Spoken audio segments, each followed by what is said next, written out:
un apasionado de buscar esta imbricación entre partidos, elecciones, sujetos sociales, muy particularmente sus trabajos sobre la geografía política y electoral de las comunidades indígenas, que él ha plasmado ya en algunas publicaciones, en un par de libros que ha sacado en el tiempo reciente, pues sí lo han vuelto un referente muy sustancial, muy poderoso para entender, digamos, un poco lo que la geografía electoral puede decirnos y puede ayudarnos en muchos aspectos del propio comportamiento político. Entonces, realmente pues, es un placer poder presentárselos y desde luego tener la oportunidad de que esta intervención de Vilebar, que también pues, se está tratando de recoger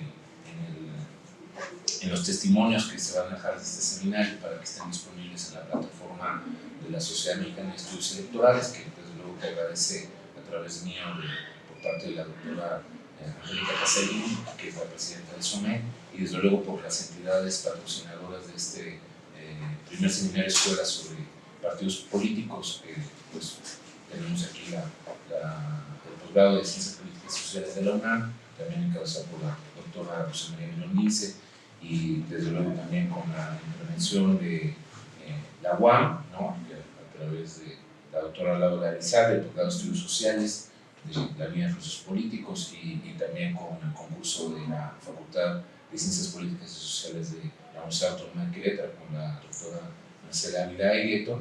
Pues todas estas instancias pues convergen precisamente para pues, apoyarnos a realizar este primer ejercicio, que desde luego pues, esperemos que esté cumpliendo con los objetivos para el cual pues, estuvimos diseñando, ¿no? Aquí con el doctor Fernando Casal.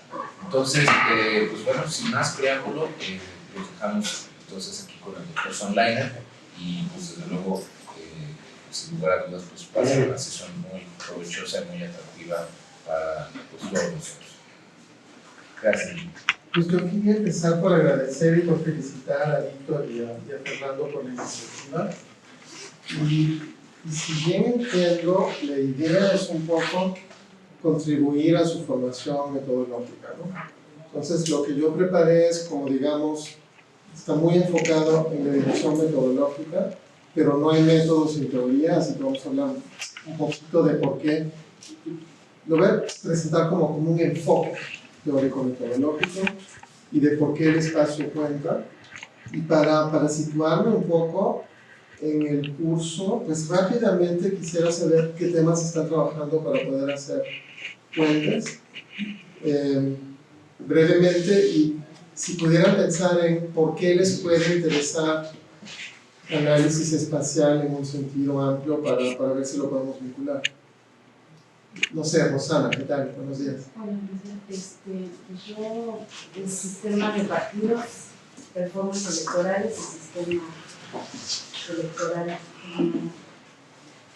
no veo mucho la conexión.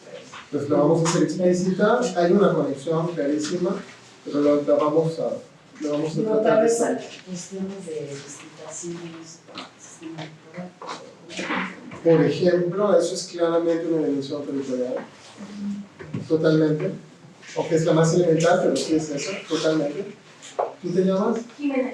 Yo estoy trabajando igualdad de género al interior de los partidos políticos. Igualdad de género al interior de los partidos políticos. Al interior, como cuotas y... Pues de las cuotas, paridad en las diligencias, unidades enfocadas a temas de mujeres, actividades para promoción de liderazgo, el que estén incluidas en los estatutos. Buenos días, soy Cristian Oliver y investigaciones sobre la transformación de movimientos sociales religiosos en partidos políticos, particularmente en esa comprensión de los grupos evangélicos. Pues, quizás esto me pueda servir un poco para ver este fenómeno, cómo varía a nivel territorial. Y agreguemos las instituciones. ¿A dónde están trabajando? En el Colegio de Veracruz. De Veracruz. Yo estoy cursando aquí la licenciatura. Una licenciatura, ¿ok? Yo estoy estudiando el doctorado en ciencia política aquí en Holanda. En la Facultad de Ciencia Política. ¿Con quién? Con la doctora Flavia Friedman. Ok. Adelante, tú eres. Buen día, mi nombre es Pedro Lucio, soy del Colegio de San Luis y estoy trabajando el tema de calidad de la democracia en las 32 entidades del país, pero con base en el uso de los mecanismos de participación ciudadana, de democracia directa, que sean referéndum, plebiscito, consulta popular e iniciativa ciudadana. ¿Y con quién estás trabajando en el Con colegio? el doctor Patricio Rubio Ortiz. Soy Daniel Gabriel Ortega, soy de la Bolsa de Iztapalapa, trabajo con el doctor Víctor. Estoy trabajando en el doctorado Formación de Partidos en México. Estoy estudiando las organizaciones que en estos momentos están celebrando asambleas, afiliaciones, para obtener su registro en enero del próximo año.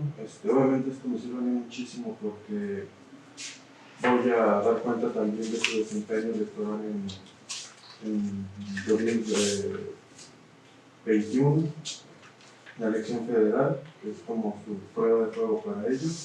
Y obviamente creo que me gustaría incluir un capítulo que trate sobre esto. Muy bien. Buenos días, doctor. Mi nombre es Isidro. Estoy estudiando el sistema de partidos en México. En específico, mi objetivo es estudiarlo como a partir de un realineamiento a partir de la victoria de Morena en 2018. Estoy en la CONCNU y bueno, yo creo que me puede servir tipo una comparación del sistema nacional de partidos en comparación a los de cada entidad como sistemas por aparte, ¿no? Algo así. ¿Y con quién trabajas? Con Paloma Román. ¿Y acá en México dónde estudiaste? ¿O eres español? No, soy mexicano, soy de aquí de Toluca. La licenciatura la estudié en la UAM y la maestría la hice en la Carlos III también en Madrid. Muy bien. Vale, entonces yo soy Billy Sonredner, estoy en el Colegio de México y hago sociología electoral, sociología política, me interesa un poco la formación del Estado, para empezar, pero pues acá en México, como en muchas elecciones, terminé trabajando cada vez más comportamiento electoral. Bien. Y veamos, aquí digamos, el punto transversal son los partidos políticos. ¿Okay? Así que de entrada, rompiendo la dinámica de la presentación, para romper un poco, para empezar a pensar. ¿Okay? Si se dan cuenta, desde los años 50, desde la revolución conductista de los años 50,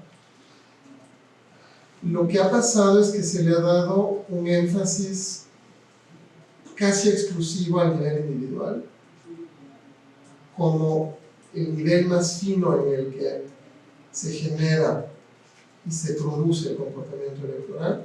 Y ya cuando hablamos de, por ejemplo, sistemas de partidos o de algo que no es individual, pasamos directamente a la escala nacional y tenemos eso que se llama hoy en día estadocentrismo o nacionalismo metodológico. Se dan cuenta que es un poco esa idea de que el Estado-nación es la única escala adecuada, el único nivel adecuado para pensar los fenómenos. Ejemplo, muchas de las variables que tenemos en la literatura sobre sistemas de partidos son variables que se calculan a nivel nacional.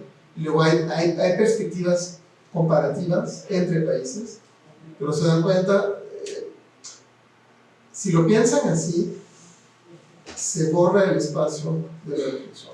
Es decir, que el espacio desaparece de la reflexión. Y la paradoja que hay dentro de eso es que el espacio fue la dimensión constitutiva de la ciencia política.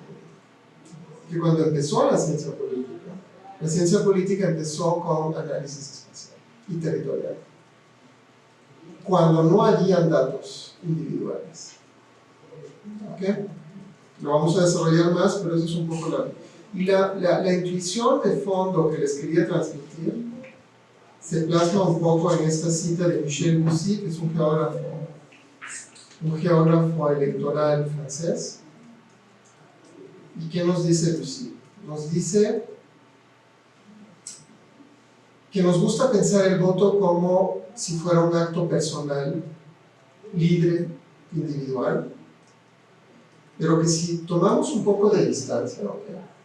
Si lo observamos de lejos, por ejemplo en un mapa electoral, en un buen mapa electoral, lo que descubrimos es que aunque no lo sepamos y no tengamos conciencia de ello, somos muy conformistas con nuestros comportamientos electorales y en realidad votamos como nuestros vecinos.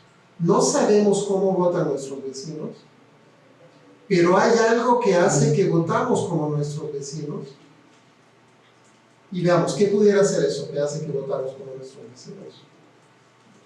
Tenemos los mismos problemas, quizá Ok, sí. compartimos parte de la idiosincrasia. Por ejemplo, estamos en la Ciudad de México. ¿Por qué algunos de nosotros por casualidad votaremos panista? ¿Y por qué algunos de nosotros casualmente, sin saberlo, votaremos o Morena, o PRD, o PT? En el barrio en el que vivimos o en la unidad habitacional en la que vivimos. Porque nosotros escogemos nuestro lugar de residencia en función de una serie de variables que tienen que ver con la escuela de nuestros hijos, que tienen que ver con qué distancia nos queda el trabajo, que tiene que ver con un estatus social. Nos gusta vivir con gente que se parece a nosotros o con la que nosotros queremos parecernos. ¿Se dan cuenta? Y en realidad la residencia, ¿se dan cuenta? La variable territorial capta un conjunto de variables, pero es mucho más importante que eso. ¿Ok? No solo es una variable de control que pudiéramos eliminar si controlamos por nivel socioeconómico, etc. ¿Ok? Porque eso lo pudiéramos, en un modelo de regresión, identificar con SES, se llama, ¿no? Todas las variables que inciden en el estatus socioeconómico. Pero es más que eso, ¿se dan cuenta? ¿Por qué? Porque como bien lo dijiste tú, o no sé quién lo dijo, hay redes sociales y redes grupales e interacciones grupales que se estructuran territorialmente. Si ustedes estudian las clases sociales, tienen intereses y que por lo tanto hay partidos que pudieran representar esos intereses de clase. Hay partidos obreros, socialistas. Vale, entonces, básicamente regresaremos un poco a la geografía al tema que es esto acá. Como una definición elemental, ¿qué es y para qué sirve? Y esto lo dijo Rosana o Jimena, pero veamos. En el nivel más elemental, la geografía electoral es algo muy técnico, que es el problema que tiene que resolver el INE para organizar una elección en un país como México, que es muy grande y muy heterogéneo, y por lo tanto es un problema técnico. ¿Okay? Hay expertos que hacen la cartografía, y luego hay un problema que es menos técnico, que es más político, que es cómo se asignan los escaños en sistemas electorales o mayoritarios, o de pluralidad, o mixtos, cómo se delimitan los territorios en los que se distribuyen los escaños. ¿Okay? Y eso ya tiene que ver no necesariamente con geografía, pero también tiene que ver con algo que se llama aporcionamiento, si lo piensan. ¿Qué es el aporcionamiento? El mal aporcionamiento. ¿Qué es la magnitud de los distritos a los que trabajan sistemas electorales? El tamaño del distrito y qué va a incluir. Vale, cuando se habla del tamaño del distrito, ¿de qué se habla? En la circunscripción. ¿Pero de qué se habla? De la cantidad de población. No, justo eso es lo que hay que entender. ¿Se dan cuenta? El aporcionamiento es el número de escaños que se eligen en un distrito. Ese distrito puede tener 20.000 habitantes o 20 millones de habitantes. Eso no sería la magnitud del distrito, sería el tamaño demográfico, la proporción demográfica, pero no es la magnitud. La magnitud, se dan cuenta, no tiene nada que ver con el espacio ni con la proporción demográfica, tiene que ver con cómo distribuimos los escaños. Se dan cuenta, no es un problema geográfico. Pero tenemos distritos uninominales con una magnitud de 1, que son los de mayoría relativa perfecta, y tenemos distritos proporcionales, ejemplo, Holanda o Israel, donde hay una sola circunscripción y la magnitud de esa circunscripción es igual al tamaño de la asamblea. Es decir, que puede ser 500, 370. Uno pudiera en España, por ejemplo, también tienen circunscripciones muy grandes, proporcionales, a donde uno no elige a un diputado, sino a muchos diputados. ¿Vale? Se dan cuenta que no es lo mismo, pero también lo quería situar. Uno pudiera hablar de geografía electoral limitándose a eso. Pero cuando hablamos nosotros de geografía electoral, hablamos de otra cosa que tiene que ver con la primera intuición que les di, que es cómo el territorio, cómo el espacio, incide en la formación de los grupos y de los comportamientos electorales, de la oferta y de la demanda política, de la formación del sistema de partidos políticos y digamos, el número de votos que logran captar los partidos en el tiempo que tiende a ser estable.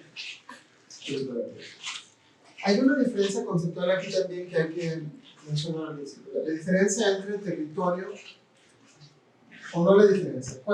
¿Por qué hablamos de territorios? ¿Cuál sería el valor agregado del concepto de territorio?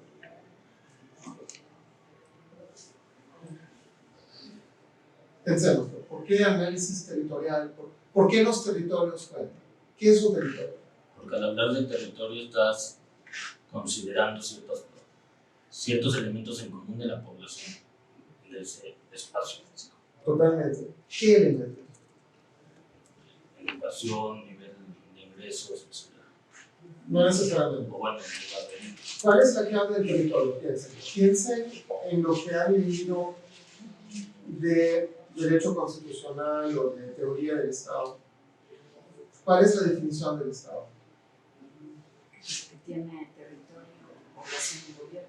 Vale, entonces, ¿cuál es el contenido clave del territorio? La población. Siempre hay población en cualquier espacio, pero ¿por qué hablamos de territorios? Un territorio, se dan cuenta, es una población que obedece a un poder político constituido en ese espacio. ¿Okay? El territorio es la clave del Estado. ¿Se dan cuenta? El Estado es el ente que reivindica con éxito. ¿Cuál es la definición del Estado? Según Max Weber, ¿les suena? Vale, ¿cómo define Max Weber el Estado?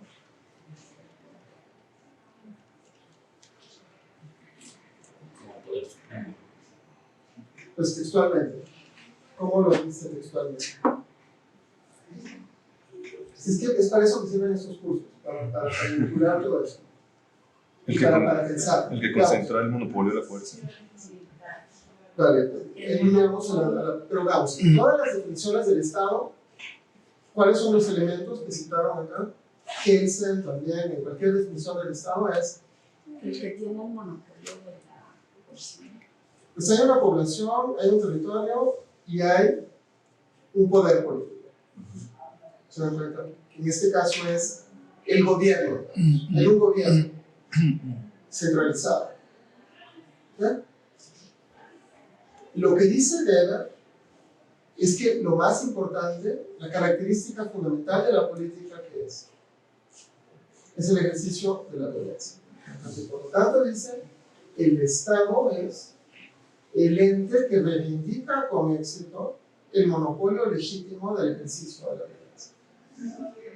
O, mejor dicho, el monopolio del ejercicio de la violencia legítima.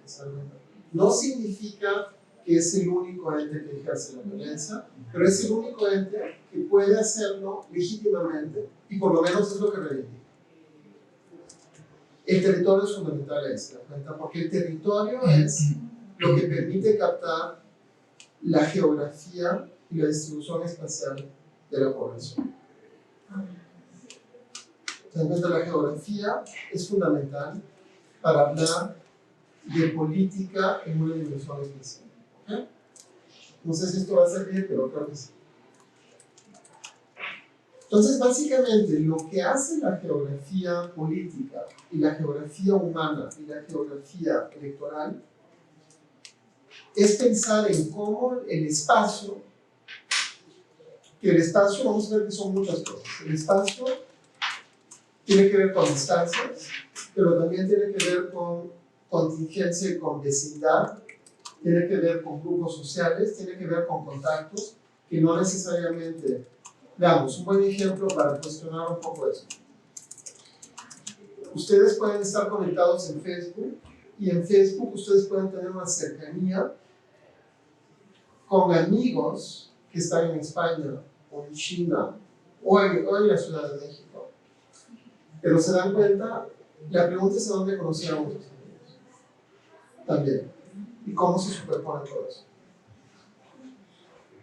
La geografía es una reflexión sobre esas interacciones grupales y cómo el espacio incide en las interacciones grupales. Y todo eso, en realidad, se ha perdido mucho en la teoría política y la geografía electoral lo que trata de hacer es tratar de hacer eso. O sea, no somos individuos atomizados sin interacciones. Somos miembros de grupos que viven en lugares, trabajan en lugares, interactúan en lugares, y siempre lo que hacemos tiene una dimensión territorial. Esa es la variable de fondo. Y luego el problema es que es complicado trabajar con eso. Entonces, lo que vamos a ver acá es un poco qué métodos hay para trabajar con esta variable. ¿Okay? Y cómo se puede utilizar concretamente la geografía electoral como método para explorar y para entender, para explicar y para explorar el comportamiento electoral. Entonces, volvamos un poco hacia atrás, bueno, esa es la definición, ¿no? Básicamente, no es una disciplina la geografía electoral. La geografía electoral es un campo interdisciplinario que es el cruce de varias disciplinas. ¿Okay? Es como el espacio común que hay entre la geografía, la ciencia política, la historia, la sociología y la antropología.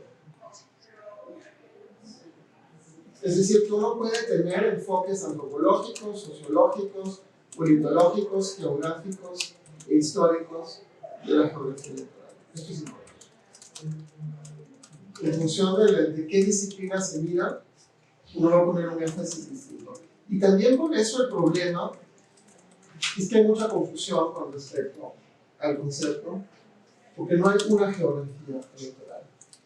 Hay muchas formas de hacer geografía electoral en función de cómo se utiliza la geografía electoral, desde qué disciplina, con qué enfoque, con qué objetivo.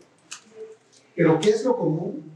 Lo común es que lo que nos interesa es la dimensión territorial del comportamiento político electoral. ¿Sí?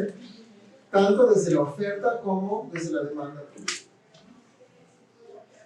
O sea, nos interesa cómo se estructuran territorialmente los partidos políticos y nos interesa cómo se estructura territorialmente el voto. Suena abstracto, pero va a ser mucho más concreto muy pronto. Rápidamente sobre el contexto de cómo surgió esto. Lo interesante es que, si ustedes piensan en cuáles son los trabajos más antiguos de ciencia política que han habido, piensen en cuál es el trabajo más antiguo de ciencia política que han leído, para empezar situar la ciencia política. Veamos, alguien como Thomas Hobbes, ¿forma parte de la ciencia política? ¿Cuándo escribió Hobbes? Thomas Hobbes.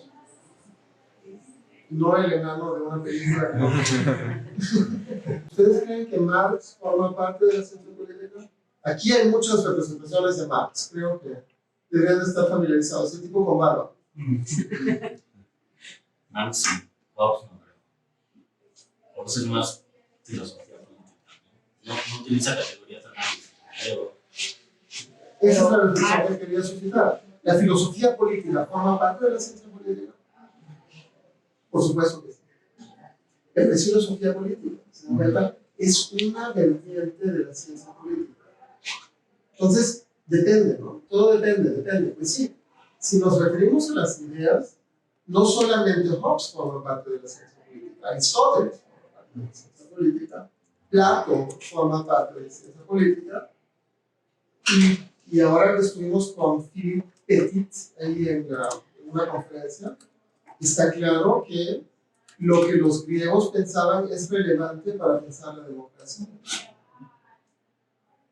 ¿Ok? Esto no empezó en 1950, empezó un poquito antes, como algunos miles de años antes. Vale, entonces, veamos, hay filosofía política. Luego, Marx ya está en otro nivel. ¿No es verdad? Marx ya está en un nivel más empírico que trata de situar y de medir y de captar procesos. Y luego sí, pero veamos, la ciencia política, ¿cuándo se constituye como disciplina universitaria? En los 60. En los 60. En México probablemente, a pesar de que en el Colegio de México seguramente hay colegas antes de los 60 que se reivindican como políticos. Pues para hablar de algo que conozco mejor, para entrar, cuando entran en políticas en Francia, la primera cátedra que lleva ese nombre se abre en 1913. Bueno, a principios, no le pongamos una fecha porque hay un proyecto detrás, pero digamos que es a principios del siglo XX. Y en Inglaterra, Fernando, como cuándo es la primera cátedra, que no se llama ciencia política, se llama government, ¿no? Sí, pero ¿cuál será la primera cátedra en Inglaterra? Pues es a fines del siglo, cuando Max Weber, por ejemplo, habla de política como profesión, es una charla que da en una cátedra que le invitan a donde, o sea, es más o menos a fines del siglo XIX, principios del siglo XX. Marx es anterior a eso, pero Weber está justo en ese momento. Lo interesante es que en Francia, por ejemplo, la ciencia política se inventa por un geógrafo que analiza las elecciones en una perspectiva teologal y geográfica. Se llama André Siquier, que se considera el fundador de la ciencia política en Francia. Y él, el libro que tiene, que publica en 1913, que le va a valer su reputación, es un análisis de geografía electoral. ¿Por qué geografía electoral? ¿Por qué no trabajó con Latinobarómetro y Eurobarómetro? ¿Dónde es? lo que te empieza a interesar es Porque evidentemente no había encuestas en esa época, porque las encuestas se inventaron muchísimo más tarde, y porque no había datos individuales.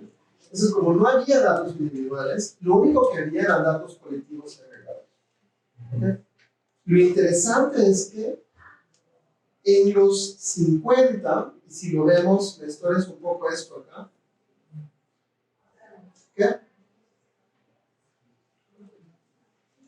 La ciencia política empieza a fundarse a partir de la historia, de la geografía, de la filosofía, del derecho. Se dan cuenta, por ejemplo, en España, la ciencia política, estamos de acuerdo, es un derivado del derecho constitucional, que es el caso también en Francia, mucha influencia de los constitucionalistas, en Alemania también, se dan cuenta. En realidad, la ciencia política es una subdisciplina del derecho constitucional, cuando se constituye. Europa. ¿Ok? Por lo que tiene una fuerte carga normativa. ¿Se da cuenta? Se trata del mejor gobierno, no de cómo es el gobierno, de cómo debería de ser el mejor gobierno, y para eso es importante la filosofía, y para eso es importante el derecho. Pero luego hay, a principios del siglo XX, un conjunto de colegas que dicen, además de las ideas y de las normas, tenemos que estudiar empíricamente cómo funciona el poder. Y eso va a desembocar a partir de los años 30, y en particular a partir de los años 40, en algo que se conoce como la revolución cognitivista. ¿Okay? Y es gente, concretamente, son europeos que se exilian de Europa y van a Estados Unidos. Y en Estados Unidos arman proyectos y consiguen recursos para generar investigaciones empíricas sobre la política. Uno de sus buenos ejemplos es Paul Felix Lasserfeld, que es un austriaco que vivió en muchos países porque tuvo que migrar por razones políticas y terminó en Nueva York, fundando en 1940 el primer centro de estudios empíricos en Estados Unidos, que se llama, ahorita les digo, pero el Institute for Applied, no sé qué, y ellos fueron los que inventaron, por ejemplo, las encuestas científicas en Estados Unidos. Como un grupo, hay un break de 35 minutos, alguien me lo señala, ¿no? Si no lo veo yo. Como a las 11:30, hacemos un break, ¿ok? Entonces, Lasserfeld, entre muchos otros, Lipset es otro de ellos, muchos de los que leen ustedes, que ustedes consideran clásicos que no lo son, es esa generación de colegas que empiezan con estudios empíricos. Y el problema es cómo conseguimos datos empíricos. Se dan cuenta, la encuesta de opinión es un método que se tiene que inventar. Marx no lo tiene. Weber tampoco. ¿Okay? De hecho, la primera encuesta es por eso que el estudio este de Lasserfeld es muy influyente, se llama el The People's Choice, y se publica en 44 en base a la primera encuesta que realizan en 1940, a donde se inventan un método científico para hacer una encuesta. Y a partir de ahí se consolida esto en Estados Unidos, lo llevan a Francia, empiezan a hacerlo en Francia, y poco a poco se expande a España, a Alemania, se fundan los institutos de investigación de la opinión pública. Y es a partir de ahí que empezamos a tener datos de clases. Pero el hecho es que hay una fascinación por las cosas, ¿de acuerdo? Porque lo que teníamos hasta ese momento eran estudios de caso, de eventos, de procesos. Era, por ejemplo, a Marx el 18 de mayo y la lucha de clases. Son estudios empíricos, pero con un enfoque muy distinto. Lo han leído, ¿verdad? Piensen un poco en el método que hay detrás. Hay un método, es un método de estudio de caso. Es empírico, pero veamos, estamos muy lejos de sacar correlaciones para ver cuál es la relación entre los obreros y los que participaron en la manifestación. Entonces, hay una fascinación que surge de la revolución cognitivista. Y de esa fascinación hay como un reflujo de los enfoques que no están enfocados en este tipo de datos vinculados. ¿Por qué? Porque hay en particular un estudio, es un pequeño artículo muy breve, que es realizado por un economista. Esta es la síntesis de lo que les voy a decir.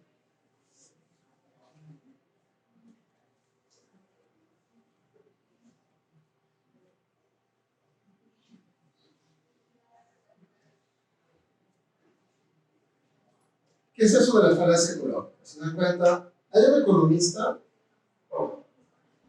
se llama Robinson, que toma los datos del censo de 1900 y consigue los datos desagregados a nivel individual. Y luego agrega esos datos y los analiza con otra técnica reciente que se desarrolla también desde principios del siglo, finales del siglo XIX, que es la correlación. ¿Saben lo que es una correlación? Más o menos, ¿saben? ¿Realmente? Vale la pena explicarlo. Por eso estamos acá. ¿Qué es una correlación? Pues, cuando dos situaciones se corresponden en niveles sin importar si hay causalidad o no. Como que la tendencia entre las dos variables es parecida. O sea, yo lo tengo como gráficamente, o sea, si está como así, muchos puntitos. Pero veamos, no sabemos lo que es una correlación y es importante, se dan cuenta porque es muy importante que sepan lo que es una correlación. Y lo vamos a hacer, no lo vamos a matematizar para no complicarlo, pero sí les voy a dar la intuición que hay detrás. Veamos, hay una variable acá que es X. Cualquier variable. Hay otra variable acá que es Y. ¿Ok? Y luego hay casos. Ejemplo. Veamos. X es, pongámosle el, vale, para que no sea polémico. No, pongámoslo así. Olvidémonos de la causalidad, porque la causalidad es un problema muy distinto que no hay que confundir. Y correlación no es causalidad. Si con algo se tiene que entender de este curso, es que correlación no es causalidad. Y la causalidad es un problema mucho más complejo que la correlación. Pensemos en el peso de los individuos. Y pensemos en el tamaño, pero mira, el tamaño, o sea, ¿cómo se llama la altura? En la altura de las personas. Pudiéramos hacer una encuesta acá para ver, alguien estaría acá, alguien estaría acá, alguien estaría acá, alguien estaría acá, alguien estaría acá. Lo que observaríamos, si lo hacemos, vale, eso también es importante para que se vayan con el. Si lo hacemos de manera aleatoria, en los primeros casos pudiéramos observar cosas aberrantes como estas. Es decir, que gente muy pesada, muy chiquita, y gente muy poco pesada, muy alta. ¿Okay? Pero en la medida en la que iríamos multiplicando los casos,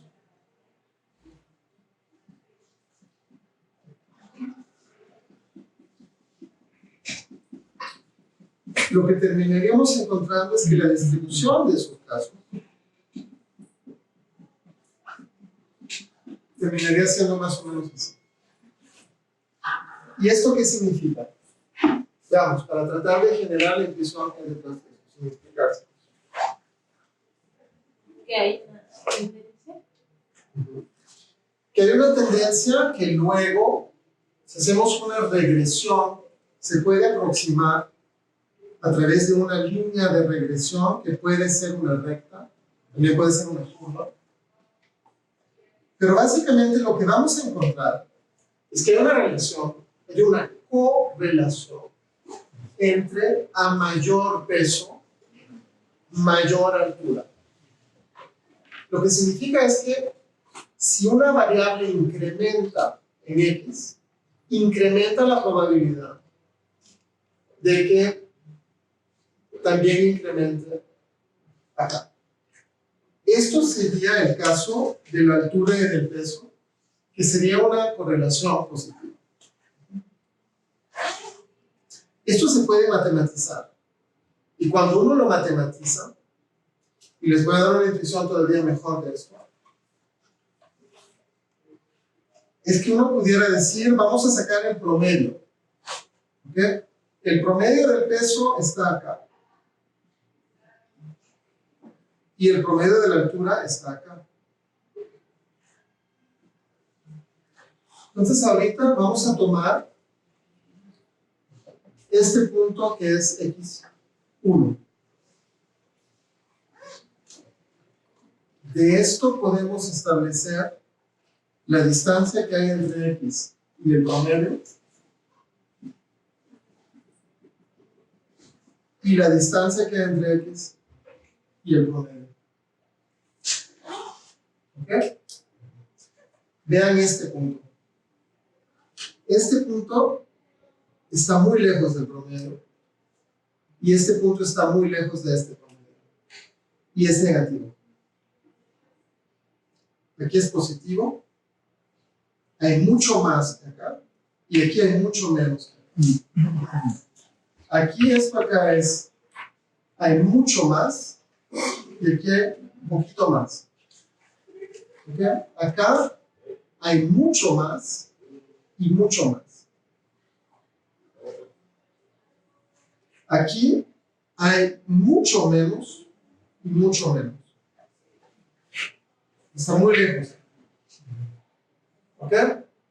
Cuando sacamos el cuadrado de estas distancias y las agregamos, hay una medida sintética, que es la correlación, que nos va a decir, veamos, si todos los puntos estuvieran en este cuadrante y estuvieran cerca de esta línea, que básicamente sería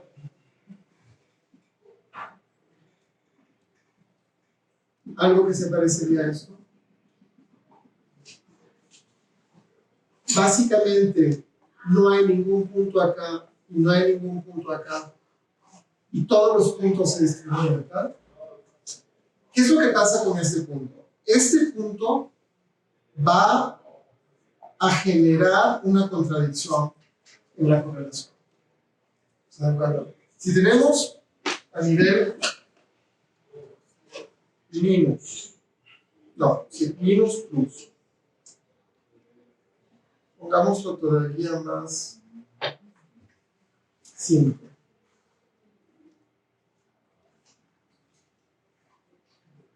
Sí, mira, está complicado. Pongámoslo mejor así. Esta aquí no hay variable, aquí sí hay una variable, aquí no hay variable, aquí sí hay una variable. ¿Ok? Todavía mejor.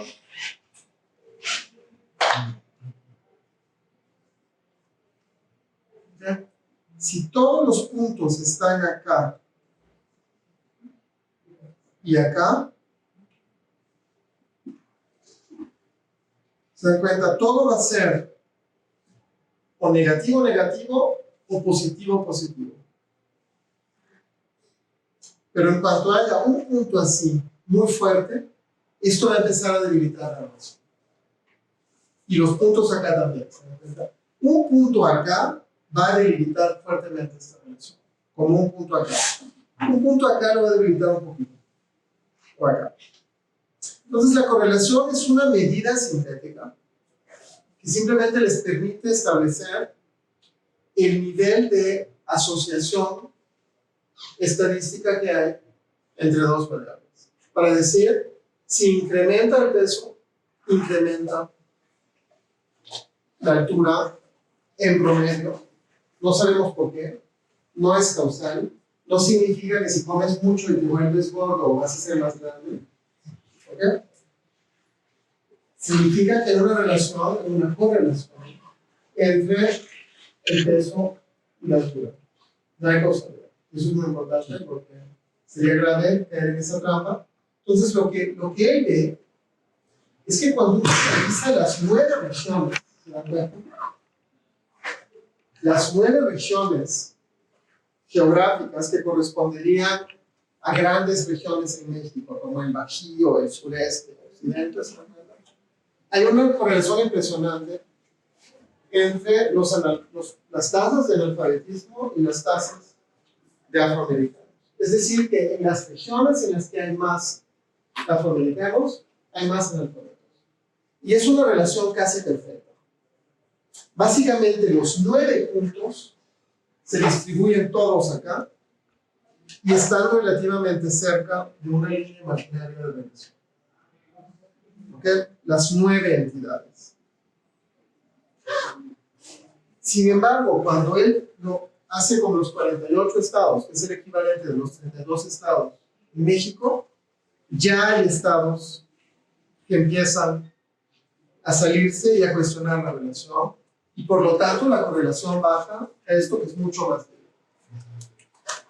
Y cuando él va al censo y trabaja con los 97.3 millones de personas y representa los 97 millones de personas, en realidad sí hay una correlación, pero es sumamente débil, de 0.2. ¿Okay?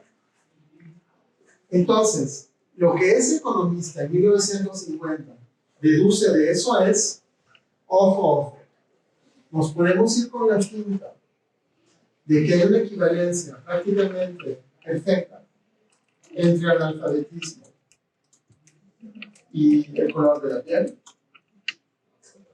Pero en realidad, a nivel individual, esa relación, aunque existe, es muy débil. Por lo tanto, no cometamos la falacia de pensar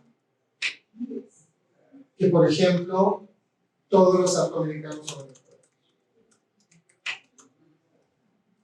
¿Ok? Entonces, como él está pensando en inferencias sobre el nivel individual, él lo que dice es, no sirve analizar los datos en los niveles superiores de atención. ¿Ok? El único dato que vale es el dato individual, y además ahora tenemos datos individuales. Ya sea a través de censos, que son a nivel individual, ya sea a través de encuestas probabilísticas, que también nos permiten trabajar a nivel individual. Así que en lugar de perder nuestro tiempo con datos agregados, que van a ser falaces potencialmente, concentrémonos en el nivel individual. Entonces, en el empuje de toda esta revolución conductista, lo que termina pasando es que como mucha gente no entiende lo que hay detrás de esto, muchos se van con la finta de que el único nivel que cuenta es el nivel individual y que la geografía electoral no sirve para nada. Y eso es lo que explica por qué desaparece el enfoque hasta 1975, cuando alguien dice, veamos, el nivel individual también tiene problemas, y hay una falacia individualista, y hay una falacia atomística, y es erróneo pensar que todos los comportamientos se producen a nivel individual. Porque hay muchos comportamientos que no se producen a nivel individual. Piensen en el desarrollo humano. El desarrollo humano es una característica individual o es una característica colectiva.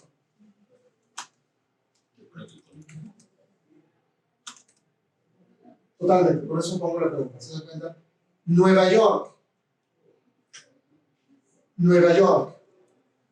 ¿Es Nueva York porque hay muchos individuos ahí con un nivel socioeconómico elevado? ¿O es Nueva York porque Wall Street está ahí y porque Manhattan es Manhattan? ¿Se dan cuenta? La pobreza ¿es un problema individual o es un problema colectivo? ¿Eres pobre porque eres Aragán? ¿O eres pobre porque naciste en un barrio, vamos? ¿Se dan cuenta? Hay una falacia individual y hay una falacia atomística, y es igual de problemático caer en esa falacia. ¿Ok? Entonces, básicamente, actualmente desde los 70, pero en realidad sobre todo desde los 80, pues evidentemente la pregunta es cómo se pueden combinar e integrar esos métodos. ¿Okay? porque evidentemente la falacia ecológica que siguen sacando muchos colegas para no entender el problema, en realidad, lo vamos a ver, se llama este slide acá, se llama el Modifiable Areal Unit Problem. Vamos a explicarlo. Eso es lo que resuelve la falacia de la falacia. ¿Okay? Esto es lo que correlaciones distintas en los datos. Pero como es un poco complicado, lo vamos a dejar para más adelante. ¿Okay? Entonces, veamos. Básicamente lo que quería mostrarles es un poco para qué sirve, cómo se utiliza. Y la idea acá, la impresión fundamental, podemos empezar con lo más fácil, luego hacemos la pausa y luego regresamos a los temas un poco más complicados, pero básicamente es un excelente método para describir. ¿Se dan cuenta? Y describir es fundamental. Pero no cualquier descripción, sino una muy buena descripción, bien pensada. Uno tiene que conocer sus datos. Y para conocer sus datos, uno tiene que empezar por describir la distribución de los datos y conocer esa distribución. ¿Okay? Y analizarla, describiéndola con estadística descriptiva elemental. Luego, el segundo nivel tiene que ver ya con correlaciones. Hay una pretensión de explicar a través de correlaciones, pero estamos en un momento en el que se está cuestionando mucho la capacidad explicativa que tienen los modelos cuantitativos multivariables. Podemos establecer que hay una muy fuerte correlación entre el peso y la altitud de alguien, pero no podemos establecer una relación. Y cuando lo hacemos, tomamos muchos riesgos de equivocarnos. ¿Okay? Entonces se necesita un diseño mucho más complejo de investigación para poder establecer eso es el estado actual. No basta con hacer correlaciones ni modelos de regresión. Tienen que estar hechos de una forma muy particular para que esto pueda establecer mecanismos. Y se necesita integrar métodos mixtos. Y luego hay una tercera variante que a mí me parece muy interesante, que también existe con la estadística tradicional, que es exploratoria, que es yo no sé, pero al describir y al analizar los datos, voy a encontrar cosas que no sabía que no esperaba. Y eso va a plantear nuevas preguntas que yo no tenía antes de empezar con los datos. Pero básicamente tiene que ver con voy a descubrir regiones en las que hay relaciones particulares específicas. ¿Y por qué es así? Les voy a dar un ejemplo. ¿No? Un ejemplo es, a mayor nivel de desarrollo debería de haber mayor nivel de participación electoral, por razones teóricas sustantivas. ¿Okay? Puede haber regiones particulares pobres que tienen tasas de participación muy elevadas. ¿Por qué? Es una pregunta importante que puede surgir de un análisis donde uno ve, de hecho, yo lo he hecho en México y está acá en México. Les puedo mostrar qué es lo que da eso. Vale, entonces, sintéticamente, describir y apropiarse de los datos y sintetizar los datos. En segundo lugar, relacionar esos datos con otros datos multivariables. Y en tercer lugar, jugar con esos datos para ver qué nos dice la distribución de esos datos sobre relaciones sustantivas que no necesariamente hemos visto antes, que no son causales, pero que son correlaciones. Veamos, si el 80% de los gorditos somos pequeños, probablemente hay un mecanismo causal que pueda estar detrás de eso. ¿Cuál sería el mecanismo?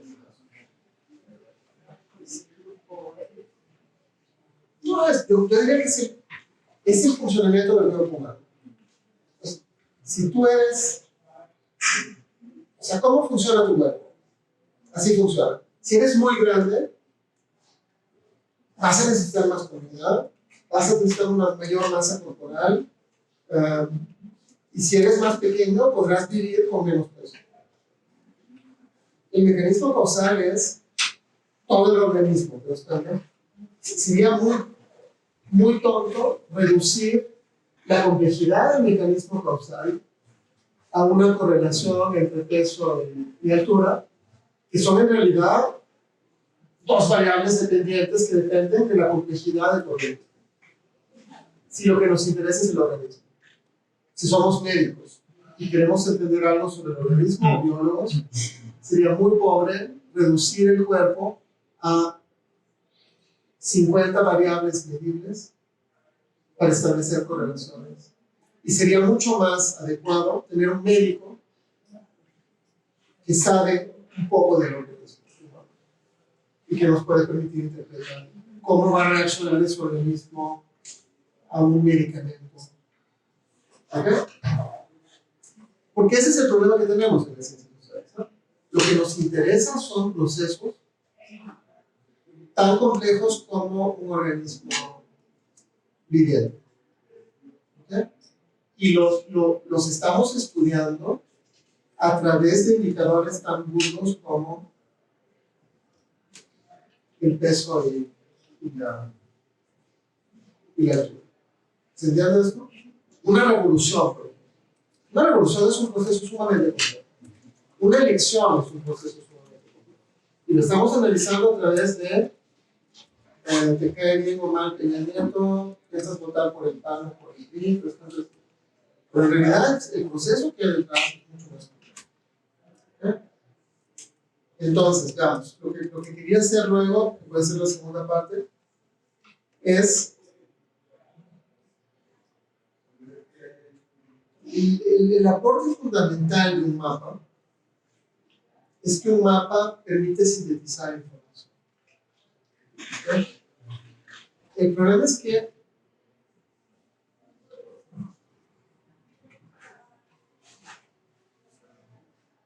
todo mapa tiene que reducir la información. Lo que estamos haciendo es reducir la complejidad de la información. Si lo hacemos bien, llegamos a una síntesis relevante de la información. Si lo hacemos mal, podemos generar un mapa que está diciendo algo muy tramposo. Y eso lo podemos hacer de manera deliberada para manipular los datos, o lo que es más frecuente, por ignorancia de cómo trabajar con esos datos, podemos hacer un mal mapa y creer que ese mapa representa algo real.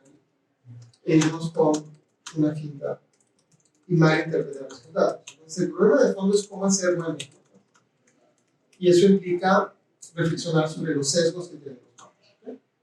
Para empezar, hay problemas de distorsión visual, hay problemas de escala y de nivel de análisis, hay problemas de cómo se definen las categorías y los umbrales, cómo se organizan los datos. Tenemos 4 colores. ¿Qué vamos a pintar en rojo? ¿Qué vamos a pintar en azul? ¿Y por qué esta unidad la vamos a meter en rojo y en azul? Y esta que está entre las dos, vamos a meter más bien acá y no acá. Y luego hay problemas que, vale, luego, ya lo insistimos mucho, pero lo vamos a explicar un poco más, correlación no es causalidad. Lo que podemos establecer en análisis cuantitativo son correlaciones.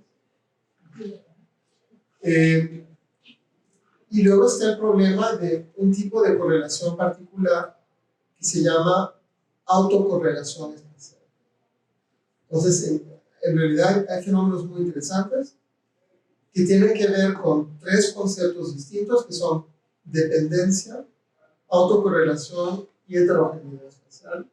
No podemos profundizar mucho, pero para que tengan una idea de que son cosas distintas. Y luego el problema más práctico que tiene que ver con el problema que la calidad de los datos no es constante, ni en el tiempo ni en el espacio. La calidad de los datos del INEGI no es constante. ¿Okay? Y la calidad del censo de 2000 no es la misma que la del, por ejemplo, la de 1980. Es decir, entonces también tenemos que tener una reflexión crítica sobre los datos. ¿Okay? ¿Cuántos minutos quieren hacer pausa? Son las 11:30. Ese es el plan de lo que se ve. De hecho, hay toda una corriente, o sea, mi teoría se aplica a esto en particular, pero la corriente, ¿cómo se llama? La ciencia política. Está surgiendo ahora. Que Alessandro Di Botto está un poco en eso también. Se llama subnacional, subnational politics. Es la idea de que hay que cuestionar el nacionalismo metodológico, de enfocar todo en el Estado nacional. Pero acá es un buen caso para reflexionar sobre eso. Entonces, por ejemplo, si queremos analizar dinámicas legislativas, es conveniente analizar la circunscripción. Entonces acá tenemos 300 distritos en México, donde se elige un solo diputado, y 94 distritos o provincias en Centroamérica, que en Centroamérica son proporcionales. Pero si ven la configuración territorial y demográfica, es un poco el mismo lugar. ¿Okay? Aquí el problema sería la magnitud, porque la magnitud es muy superior en Centroamérica. Son distritos proporcionales. Pero básicamente es un poco el mismo nivel. ¿Okay? Y luego pudiéramos bajar a nivel municipal.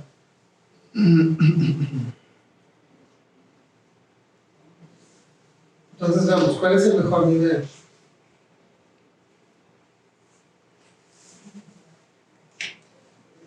Como dijo el colega acá, depende. ¿De qué depende? Y acá también tenías razón, depende del objeto de estudio, de la pregunta de investigación, evidentemente, pero lo que voy a es que depende del objeto de estudio. ¿Okay? Porque tenemos que tener una teoría sobre los objetos de estudio. Y tenemos que pensar en qué nivel. Y hay que distinguir nivel y escala. ¿Okay? Porque el nivel es lo que tiene relevancia teórica. Si mi teoría dice que el comportamiento electoral se entiende fundamentalmente a nivel individual y que no importa el otro nivel, eso es un supuesto teórico. Porque yo creo que el voto es un comportamiento individual. Y si yo pienso que la política es un comportamiento colectivo, fundamentalmente, y que no se puede hacer política individualmente, porque la política siempre es una interacción social. Yo puedo trabajar con datos a escala individual, pero mi nivel de análisis no va a ser el individuo. ¿Okay? Mi nivel de análisis va a ser, por ejemplo, un partido político, o por ejemplo, una legislatura, o por ejemplo, un estado, o por ejemplo, una escuela, o un conjunto de escuelas, o una universidad. A donde yo puedo luego, en una universidad, yo tendré datos a nivel de facultad, hay confusión, ¿no? A escala de facultad, a escala de escuela, a escala de clases. Pero la pregunta es cuál es, ejemplo, vale, para salir del ámbito electoral, que eso tiene mucho sentido en educación, si yo quiero evaluar los resultados escolares. Yo puedo decir, todo eso depende de tu inteligencia individual. Tú eres un mal alumno porque eres tonto, individualmente. O tú puedes decir, no, No depende de ti, en realidad. En realidad depende del barrio en el que vives y del nivel socioeconómico de tus padres, que determina a qué escuela vas a ir. Y luego dentro de la escuela determina qué tipo de profesor te va a tocar en qué aula. Y tu experiencia en ese aula, ahí va a haber varianza individual. ¿Se dan cuenta? Pero no podemos comparar así a un chico en una escuela rural indígena de los Altos de Chiapas con una escuelita en Polanco o en las Lomas de Chapultepec. ¿Okay? Porque no es un problema individual. La educación, ¿se dan cuenta? Es un poquito más complicado. Y de hecho de lo que te vas a dar cuenta es que hay incluso una variable que no es territorial, que es el capital social que tienen tus padres. ¿Por qué tus padres escogieron que vas a ir a esa escuela y no a otra escuela? ¿Y con quién vas a pasar las tardes jugando en las casas privadas, fuera de la escuela, a donde te van a explicar lo que no logró explicarte el maestro de la escuela? Ese es un buen ejemplo, se dan cuenta de que tenemos datos empíricos, muchos, y los pudiéramos analizar simplemente a nivel individual. Es decir, todos pasan un test, el mismo test, y luego establecemos correlaciones como estas de Robinson, de, pues sí, los niños indígenas tienen peores resultados, está claro. Pero es que no es una variable individual, no estamos midiendo el niño del movimiento ciudadano que es chingosísimo, ¿no? ¿Cómo se llama? Estamos midiendo la marginación que hay en las comunidades indígenas. Por lo tanto, si lo estamos conceptualizando como un problema individual, recuerden ayer lo que dijo Trump sobre la masacre. En realidad, el problema de la masacre son dos psicópatas, ¿no? Es un problema individual. La violencia, pues, es psicópatas. Por lo tanto, no necesitamos una política pública para regular las armas. Y no hay un problema de fondo en Estados Unidos con esas masacres. Es un problema individual, son psicópatas, ¿no? Eso es importante, ¿se dan cuenta? Porque siempre nos vamos con la finta, y eso son los excesos del individualismo metodológico. Pensar que el individuo es la única unidad válida de realización. Evidentemente, siempre habrá una varianza que tiene que ver con un individuo nunca va a reaccionar de la misma forma en exactamente el mismo contexto. En un aula hay varianza. La pregunta es cómo interpretas la varianza dentro del aula, dentro de todas las varianzas que hay en todos los niveles del modelo, para entender, por ejemplo, calidad de educación. Pues esto ya lo mostré, vale, pero veamos. Otra cosa que nos dimos cuenta es que estos mapas son muy distintos y nos pueden llevar a conclusiones distintas. Nos pueden llevar a conclusiones distintas porque escogemos mal los umbrales. Vale. Y esto es como algo más elemental que es importante. Cuando tenemos datos, series de datos, tenemos que extraer grupos de esas series de datos. ¿Ok? Buenos alumnos y malos alumnos.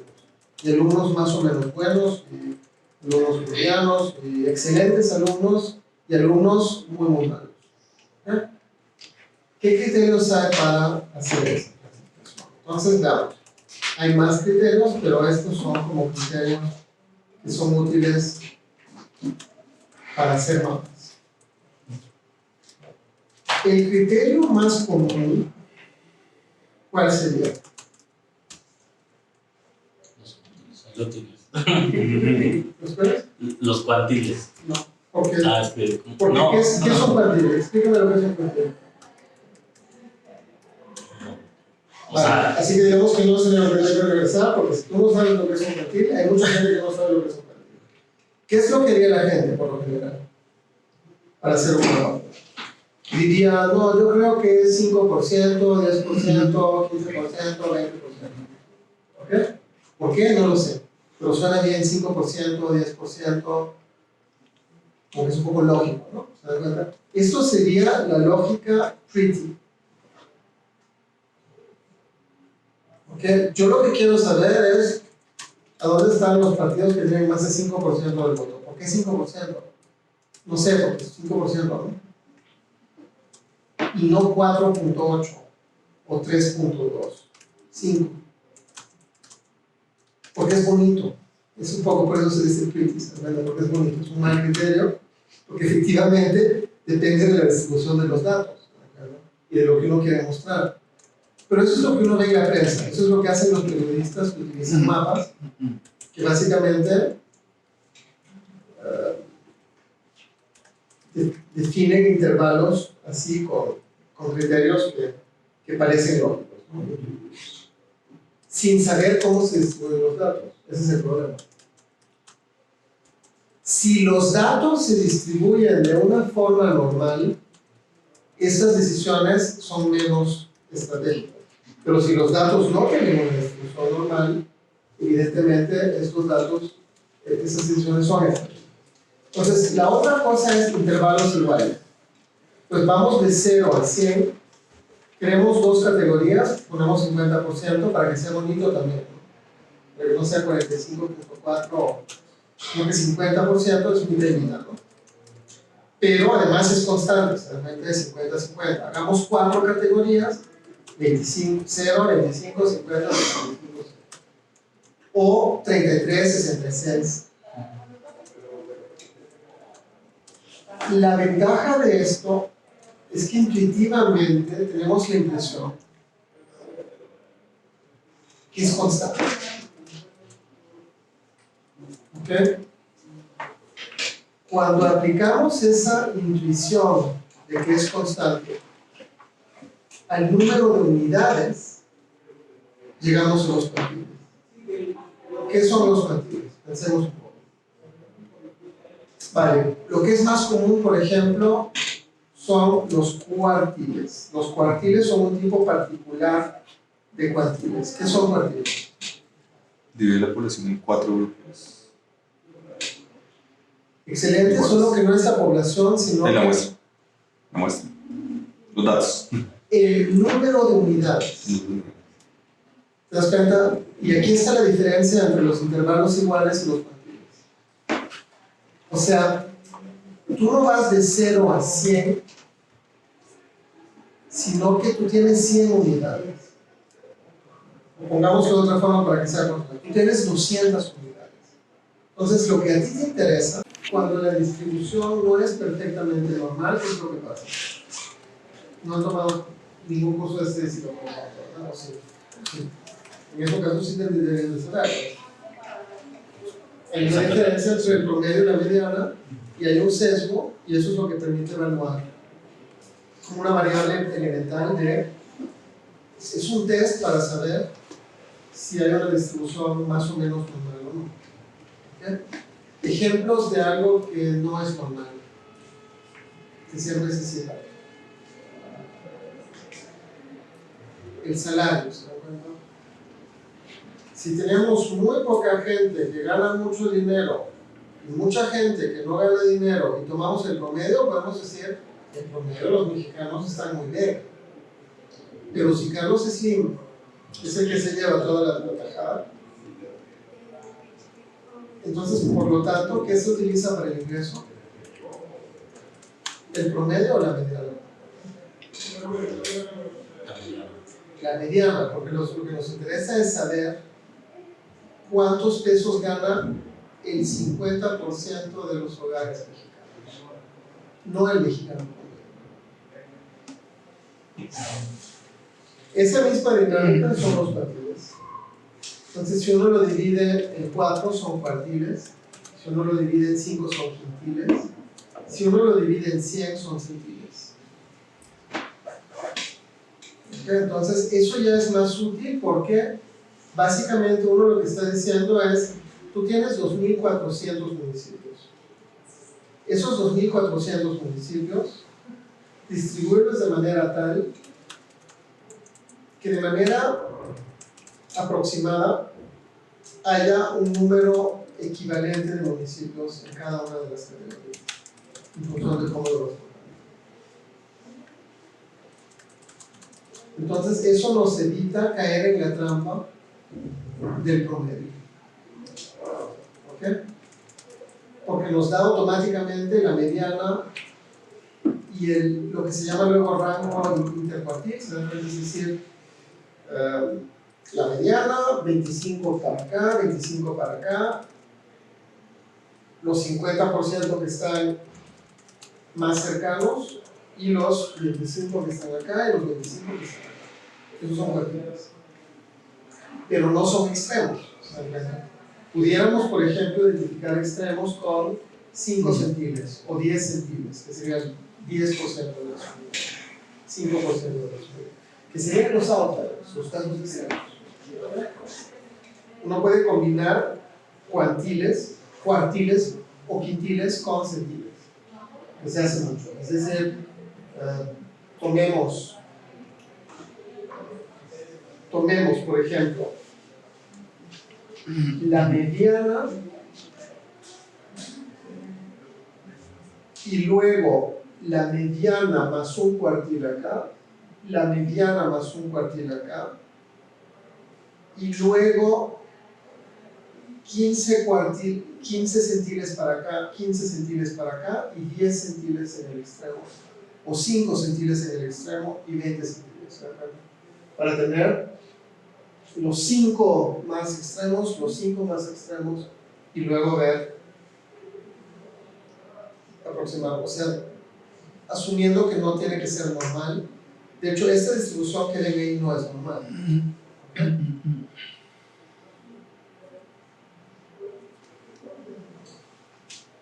Y luego hay otras técnicas. Bueno, la desviación típica sería otra cosa. Esta se iría con el promedio, ¿se dan cuenta? La desviación típica contrasta con los partidos. La desviación típica es el promedio, la desviación estándar y luego 2 o 3 desviaciones estándar fuera. Pero ahí puede caer un caso o ningún caso, o en una muestra sesgada muchos casos. ¿Ok? Porque estás tomando el mexicano promedio, que no existe, y la desviación estándar, que en una distribución normal es fácil de interpretar, pero en una distribución sesgada tiene también sus errores. ¿Okay? Y luego hay algo que es más interesante, que es quiebres naturales. Que esto básicamente lo que hace es, y es un procedimiento iterativo, es decir, empírico, el programa asigna los casos. O sea, tú quieres 4 categorías. El programa asigna los casos de manera aleatoria en 4 categorías. Y cada vez que asigna los casos, mide cuál es la coherencia interna de los datos y cuál es la diferencia entre las categorías. ¿Okay? Hace una prueba de medias para identificar cuál es la distribución que maximiza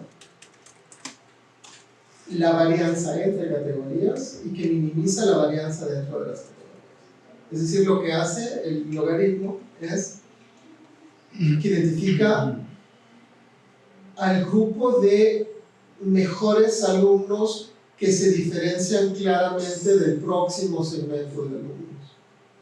Y cuando hay un caso de un alumno que está de panzazo, pues simplemente se atribuye tentativamente a este grupo, se calcula, se atribuye tentativamente al otro grupo, se calcula y se toma lo que produce un resultado más coherente, buscando que el grupo sea homogéneo y que el grupo se diferencie mucho del otro grupo. ¿Se entendió eso? Entonces, cada una de estas técnicas genera mapas distintos. ¿Te das cuenta? Esa es la misma serie de datos, pero con cuartiles, con centiles y con este método de grupos coherentes.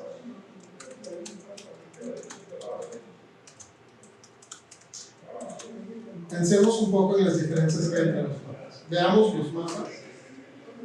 Esta es la misma variable, que es el PRD sobre distritos en las legislativas en 2003, cuando todavía existía el PRD.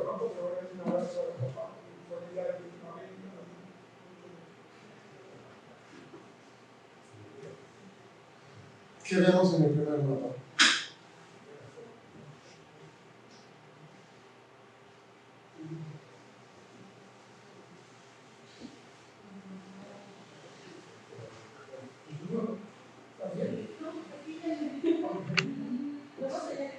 Pues yo diría que vemos, por ejemplo, de entrada, Zacatecas, Baja California Sur, hay algo en Guerrero y en Michoacán. Y luego en Chiapas está la selva Lacandona, está Tabasco. Entonces, este mapa nos daría una buena idea de, pues en esa época había gobernadores del PRD en Zacatecas, en Baja California Sur, que eran priistas que se salieron del PRI y se eligieron el PRD. Y ahí está la zona histórica, que es el DF, ¿se dan cuenta? Michoacán, que es el estado de Cárdenas, y Guerrero, y Tabasco, que es el estado de, ya no recuerdo cómo se llama, pero creo que es presidente de la República. Y en Chiapas también tenía presencia, ¿no? Vale, este mapa, ¿cómo se construye? ¿Se dan cuenta?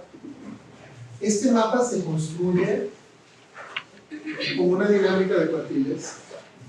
Es decir, tenemos 4 grupos que, sin forzar mucho los datos, nos den 73 unidades, 75 unidades, 77 unidades y 75 unidades. Es decir, que cada una de estas categorías tiene más o menos 75 distritos. Y eso lo que genera es este efecto. Pero miren cómo los umbrales son raros. 2.8, 5.7, 11.8. ¿Por qué 11.8 y no 12? ¿Por qué 2.8 y no 3? 3 es más bonito, ¿no? O 3.5. El problema es que 3.5 o 3.8 no permite equilibrar el número de unidades territoriales. ¿Okay? Entonces acá tiene, por ejemplo, las estadísticas. El promedio dentro de esta categoría es de 1.78 y la desviación estándar dentro de esta categoría es de 0.53.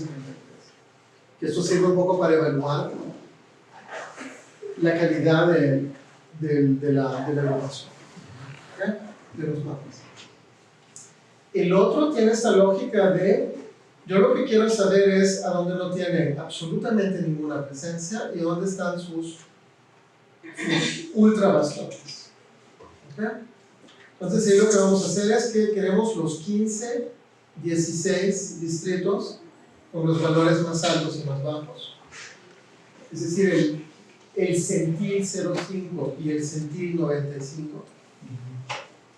Y luego el resto son el 45 y el 45 alrededor de la mediana. ¿Okay? Que esto puede tener sentido para otros fenómenos. ¿Okay? Y luego abajo, se dan cuenta, tienen el logaritmo de James, que aquí miren la distribución. En 127 distritos hay muy poca presencia del PRD y el umbral empírico acá, que se determina empíricamente, es 4.8, no 5, no 2.5 o 3, que sería intuitivo, como un umbral, sino empíricamente es 4.8. Y si uno escoge 4.8, lo que uno logra es que esta categoría va a ser muy homogénea estadísticamente, ¿ok? Porque varía entre 0.5 y 4.8 pero el promedio es 2.5, ¿ok? Y hay una desviación estándar de 1, es decir, que se concentra bastante bien alrededor de 2.5.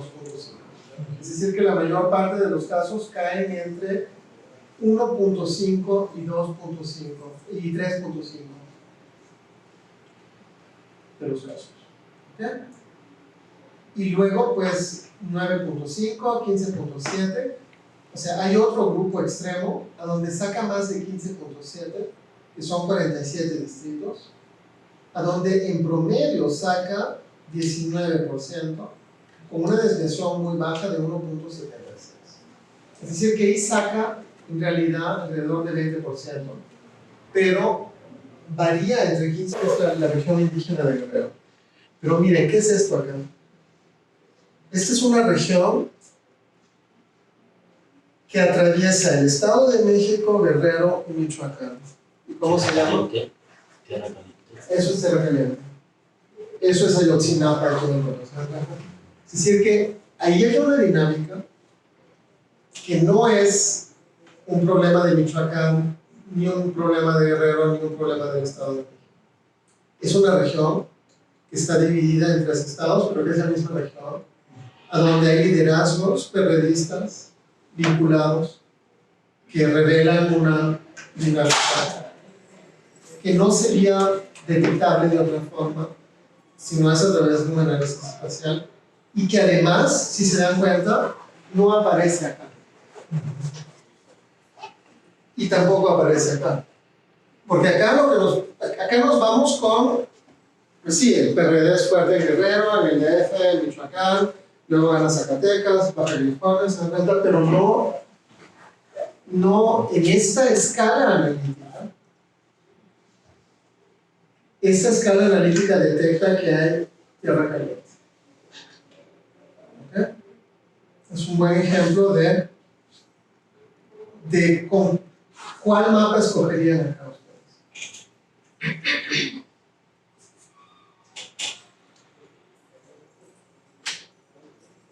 Y miren las diferencias. En uno estamos escogiendo 4.8, en el otro 2.8.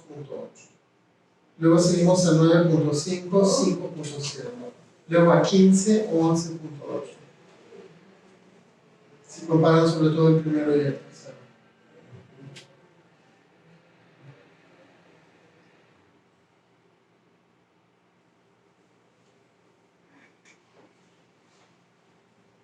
O sea, lo que muy probablemente vería, en realidad, en un estudio político, en una tesis también, probablemente aquí vería 0, 2.5, 5, 10, 15, 20, 25, 30, que arrojaría, no sabemos. Pero en realidad el mejor mapa analítico es en este caso el bajo, el tercero. Aunque también el primero se puede defender diciendo que lo que nos interesa en realidad es identificar la cuarta parte del territorio en el que el PRD tiene mayor arraigo y sí llega a más de 11.8% y tiene un promedio de 17%. Aunque es una categoría bastante heterogénea, porque la variación estándar desfasada es 3.31, mientras que acá vean las desviaciones estándar de abajo, son muy bajas dentro de cada categoría. ¿Ok? Pero si yo soy el PRD y quiero ver dónde quiero... Si tú eres el PRD, pondrías 0.1, 0.2, 0.3 y 0.4 y concluirías que tienes presencia en todo el territorio nacional, pero menos presencia. Quiero saber dónde tengo que trabajar. O sea, Vale, si tú eres el PRD, ¿cuál sería tu criterio? Para ver dónde tengo que trabajar, ¿no? Para hacer mis informaciones. O te pudieras centrar más, pudieras desagregar más los valores por encima, por ejemplo, de 10 o de 15%, y hacer una tipología más fina, concentrándote en tus bastiones, donde puedes crecer más, pero ya sería un criterio de tipo analítico, ¿no? O por objetivos,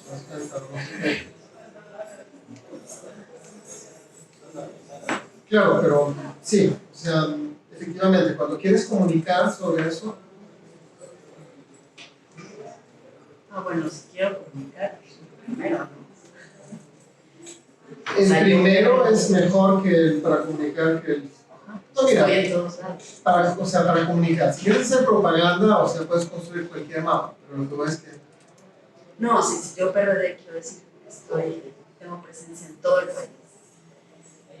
Y el primero lo pudieras vender con un criterio de que son partidos. O pudieras decir 2.5, 5 y 10. Si escoges 2.5, 5 y 10, incrementas la presencia visual. Porque subes más unidades en categorías más altas y puedes explicar que lo que te interesa es más de 10% y no más de 11%.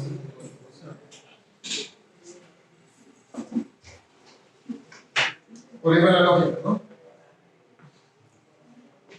Entonces, veamos. Regresemos ahora al problema de por qué estos mapas son tan distintos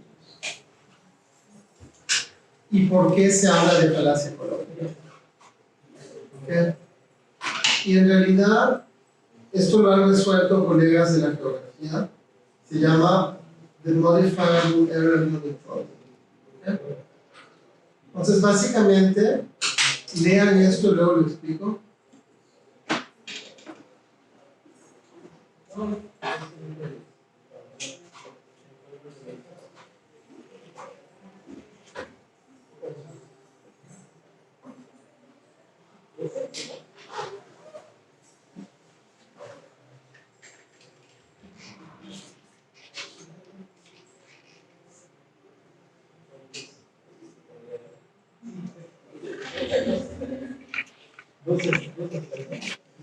Como punto de partida se dan cuenta 16 áreas geográficas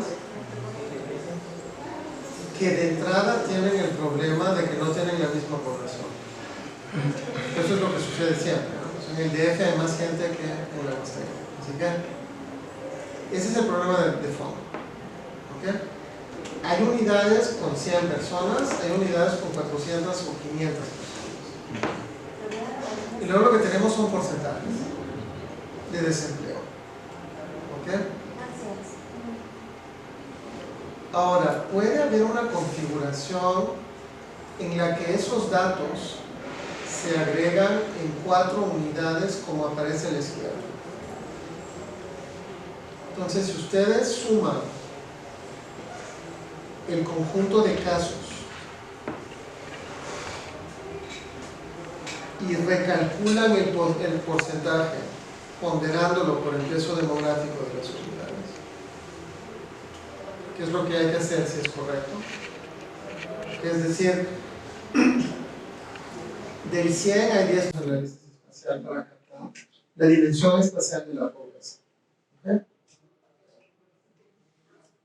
Y el problema que tenemos es este problema.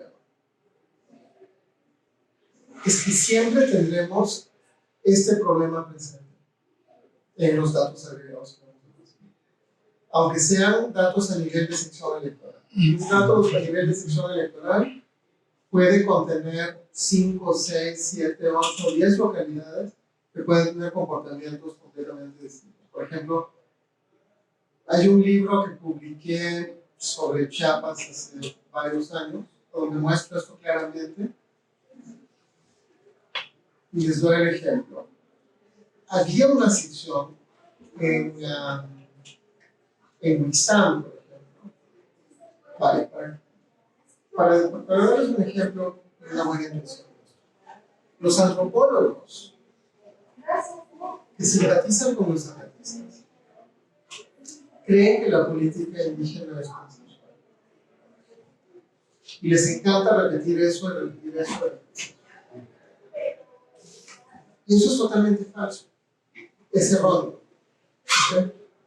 Entonces yo durante años estuve reflexionando sobre el problema, estuve consiguiendo datos para analizar eso, no solo electorales, pero también electorales. Porque cuando yo llegué a la región, todo el mundo me hablaba de el concepto comunitario, ese tipo de cosas. Y evidentemente lo que yo observaba era un poquito más complicado. ¿Okay? En realidad lo que pasa es que muchos antropólogos cuando hablan de unanimidad se refieren a una asamblea. Es decir, algo que se produce en una localidad, en un momento dado, donde todo el mundo levanta la mano. Hay muchos mecanismos detrás de eso para conseguir eso. Pero independientemente de eso, están hablando de una localidad. Esos mecanismos pueden operar en una localidad. Por ejemplo, hay localidades que tienen 3 familias. Ahí está muy fácil. Basta que los 3 padres de familia estén de acuerdo y se consigue. Hay localidades que tienen 50. Ahí empiezan a haber facciones. Pero todavía es posible conseguir el acuerdo de varias facciones. Ahora, cuando uno ya tiene localidades con 500 localidades, lo que empieza a empezar es que se empiezan a dividir y empiezan a haber problemas entre ellos, ¿no? Pero bueno, allí hemos encontrado secciones que aparentemente eran homogéneas y que tenían votos unificados, a donde descubrimos que votaba el 150% de la población. Porque la población no votaba. Y luego había secciones que tenían un comportamiento estable, muy plural, como de tipo inglés, británico, con alternancias regulares. Entonces era como la sección enlistada de un caso donde el multipartidismo se había introducido claramente y había generado una alternancia, entre comillas, pacífica. En realidad la sección estaba compuesta por 3 localidades. Una localidad perredista en la que el 90% eran del PRD, una localidad muy pequeña de protestantes que habían sido expulsados de otro lugar, que eran todos unánimemente priistas, porque estaban en un contexto en contra de los zapatistas, eran protegidos por el PRI, básicamente, y la cabecera de la sección, que era Chantilly, a donde había algo de pluralismo, porque pues, había periodistas, priistas, panistas, no sé. Ahí estaban los panistas, ¿no? Y lo interesante es que en 2001 la presión de los periodistas fue suficientemente fuerte como para que consiguieran una casilla extraordinaria. Entonces, a partir de 2001, la serie de datos permite identificar a Chantilly. No a Chantilly, se llama Adolfo López Mateos. Es un pueblo. Que es un pueblo que expulsa a los opositores. Entonces, a partir de 2001, uno puede reconstruir el comportamiento electoral en Adolfo López Mateos. Y de lo que se da cuenta es que en realidad, al expulsar ellos a la oposición, ellos consiguen tasas del 90% para el PRD. Mientras que los priistas se consolidan en este otro pueblito y hay mayor diversidad en la cabecera, donde hay más grupos. ¿Y se da cuenta? Este es un problema clásico de este tipo. ¿Okay? Porque estamos analizando una sección, nos vamos con la finta de que la sección es plural, cuando en realidad hay homogeneidad en una de estas localidades, que es una homogeneidad que se consigue por la expulsión de los opositores. Y luego, en las que aparentemente eran homogéneas, hay homogeneidad, ya sea porque hay tasas de abstencionismo del 80 o del 90% y solo vota el 10%. Esa es una forma de conseguir la unanimidad. O porque hay 196% de los inscritos. ¿Okay? Lo que significa que alguien está llenando ahí las boletas. y no sabe cuántos habitantes hay, llena demasiadas boletas y sale una clasificación. Entonces, veamos, ya cuando vemos datos a nivel de municipio, pues evidentemente todo eso se distribuye, ¿se dan cuenta? Pero la sección electoral como escala analítica es sumamente problemática. ¿Por qué? Y eso tiene que ver con la teoría. Veamos, ahí está viendo el ejemplo para que lo capten bien. Porque la sección electoral se crea artificialmente por el IFE con un solo criterio, que es, tenemos un municipio de 5,000 habitantes, vamos a tener 10 secciones, tratemos de que cada sección tenga más o menos 500 habitantes. Si esto implica juntar 10 localidades acá y 2 localidades acá, hagámoslo. Vamos a tener 10 localidades con 470 y 2 localidades con 520 habitantes. Tienen más o menos el mismo número de habitantes. Eso ellos lo hacen en 1990. Y luego hay un proceso de crecimiento demográfico que hace que actualmente hay secciones que tienen 28,000 habitantes, donde hay que instalar 20 y pico casillas para cubrir esa sección. Pero de todos modos el criterio es un criterio de aporcionamiento. ¿De acuerdo? Es garantizar el mismo aporcionamiento, que es el mismo criterio de los distritos. Los distritos son de 150,000. En algún momento tuvieron eso, ahora tienen 300,000 porque ha crecido la población, y además en algún momento estaban bien aporcionados y ya al final del ciclo estaban mal aporcionados, y es por eso que hubo una redistribución que tiene un criterio de redistribución demográfica. Pero no hay procesos políticos. En cambio, si ustedes toman un municipio, en un municipio, independientemente de la heterogeneidad que hay dentro del municipio, ¿okay? Porque siempre hay heterogeneidad, contrario a lo que nos dicen los antropólogos. ¿Okay? El municipio sí tiene una lógica política. Hay un cabildo, hay un alcalde, hay dinero que entra, hay políticas públicas. Tiene sentido pelearse por la cabecera municipal, porque en la cabecera municipal se distribuyen los recursos. ¿Okay?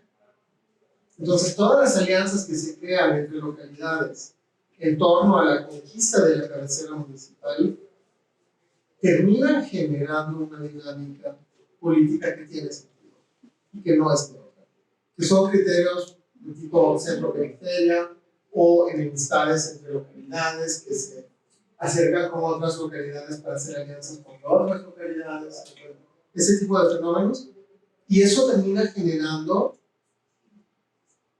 dinámicas que tienen coherencia política, a pesar de que tienen un menor nivel de distribución.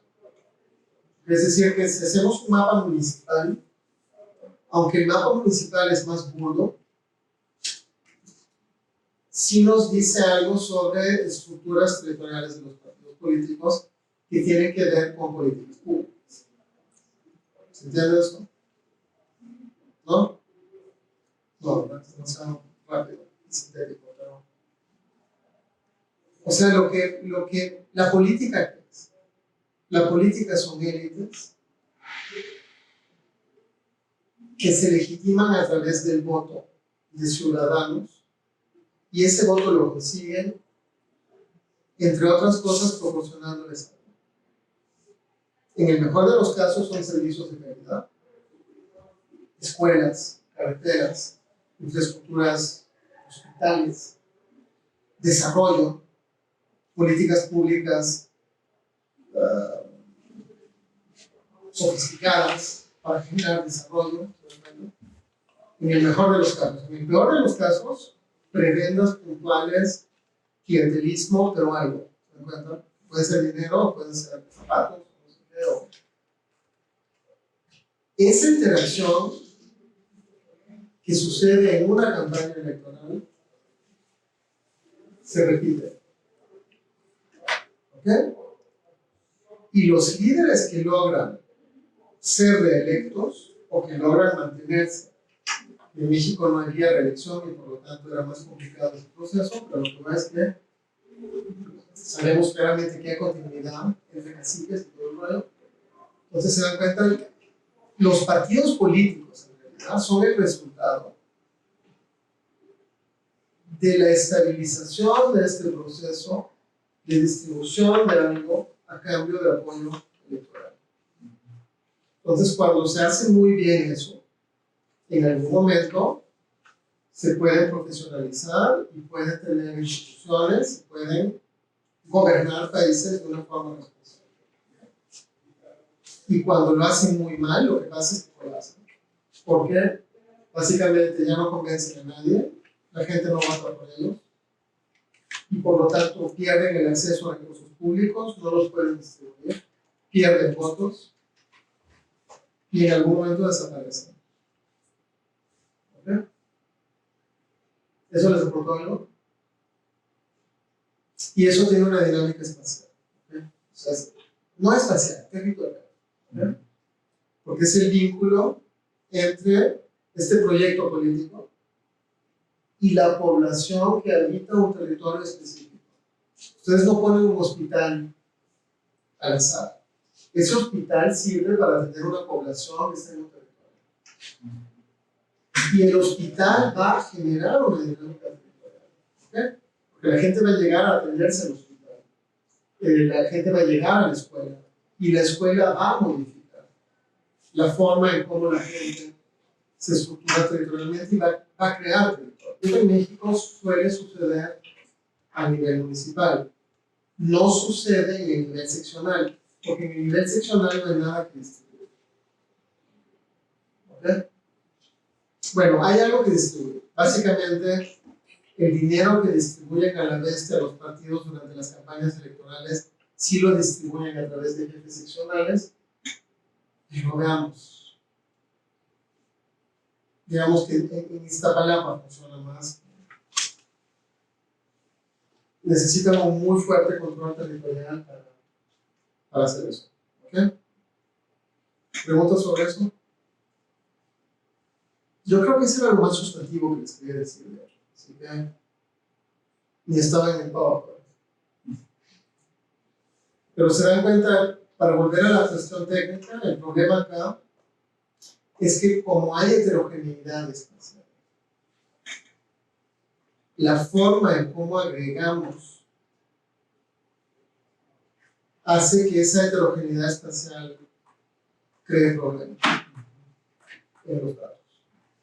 Y que con 4 unidades podamos tener algo que sí es espectacularmente distinto.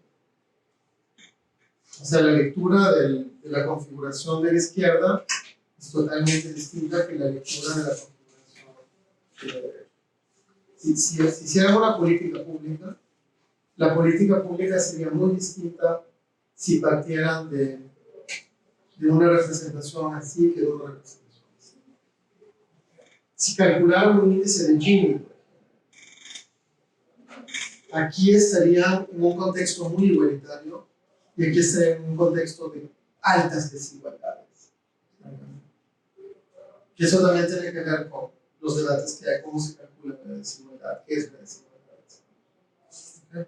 Un componente de heterogeneidad territorial en la desigualdad. Pero en la definición de las secciones, también podemos usar el mapa anterior del PRD. Y por ejemplo, si yo soy PRI en el poder y solo tiene que definir las secciones, ¿por qué escojo estas 10? Porque estoy dividiendo, o sea, divido al PRD, o sea, donde hay lugares que veo que vota mucha gente por el PRD. Es que mira, es así que lo hacen. Sí. Y lo hacen también que han logrado conseguir 5% del voto. Para darte una respuesta de mapache, se puede hacer mucho mejor. No a nivel... Hay técnicas que te permiten no irte con la finta de que esto es un nivel de análisis válido, sino saber que esto es el problema de fondo. Entonces tú básicamente lo que haces es que aunque no tienes estos datos, hay técnicas sofisticadas que te permiten inferir estos datos se llama inferencia ecológica. Infieres los datos acá, y una vez que tienes estos datos, esos datos los puedes proyectar. Entonces, hay técnicas especiales que lo que te permiten hacer es no irte con la finta de que es a nivel seccional, sino inferir un nivel mucho más fino que las secciones, que lo puedes llevar a nivel de AGEPS, por ejemplo, o de bloques habitacionales, etc. Y a pesar de que no puedes, de que no mides el dato, evitas cometer falacias como esta. Pero eso ya es bastante complicado de hacer. Yo no sé de ningún partido que lo haga en México.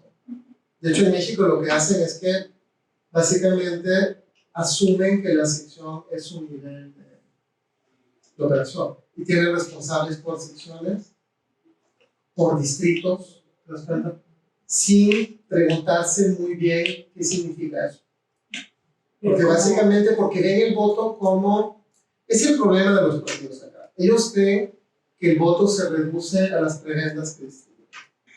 No se dan cuenta que el voto es más complejo que eso y que la gente no solo vota a raíz de eso. Y que si pudieran ganar elecciones con otro tipo de estrategia.